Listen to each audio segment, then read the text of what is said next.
Think about the final moments of a World Cup.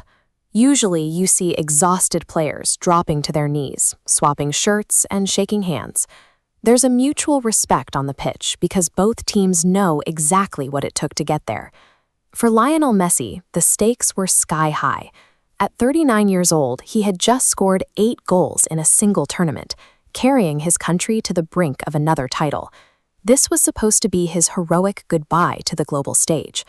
But when the final whistle actually blew, that peaceful picture shattered. Within seconds, the pitch collapsed into a violent brawl, with coaches literally sprinting onto the grass to drag their own players off the Spanish team.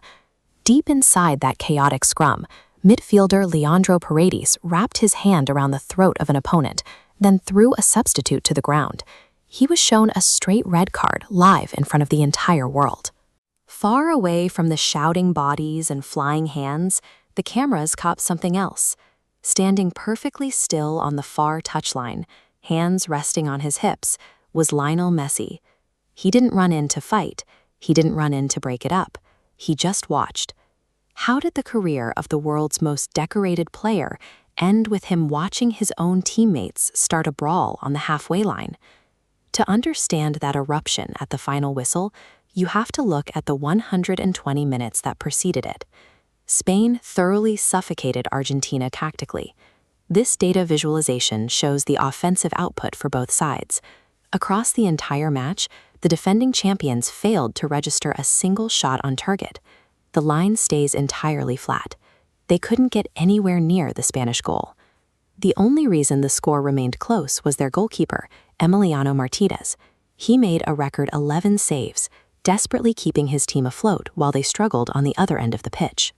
Argentina had no footballing answer to Spain's dominance. With their offense neutralized, that mounting desperation needed an outlet, and it mutated into physical aggression. Out of 46 total fouls, 25 came from Argentina. They spent the night grabbing and blocking. That physical toll peaked when Enzo Fernandez collected a second yellow, leaving his team down a man just before Spain struck in extra time to seal the victory. When the final whistle finally blew, Spain's captain and tournament MVP, Rodri, turned to celebrate with his teammates, but he was immediately targeted. Argentina defender Noel Molina walked directly into Rodri's path, putting his hands on the Spanish captain and sparking the mass bench-clearing scrum. While officials and coaches tried to calm the pushing and shoving, Paredes escalated it. He went straight for Spain's Eric Garcia, grabbed him by the throat, and then threw substitute Gavi to the floor long after others tried to stop the fight. In past tournaments, Argentina could point to controversial referee decisions. Tonight, none of that applied. Spain won clean on the field. Faced with the scoreboard they couldn't argue with, Argentina's reaction was to start a fight. The consequences of those 60 seconds are already stacking up.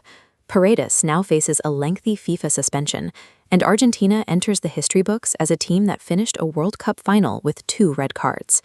That hostility continued into the trophy ceremony. When the players walked up to collect their runner-up medals, defender Christian Romero refused to shake the hand of the United States president, while the crowd booed the presentation. It was a stark contrast to the team actually lifting the trophy.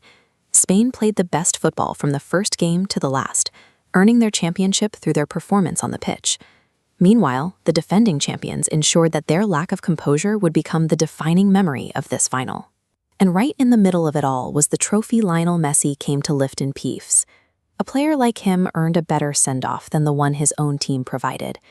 Instead, his final image at a World Cup is that of a lonely figure, quietly watching his squad lose their heads. Messi brought his team to North America for a heroic final chapter.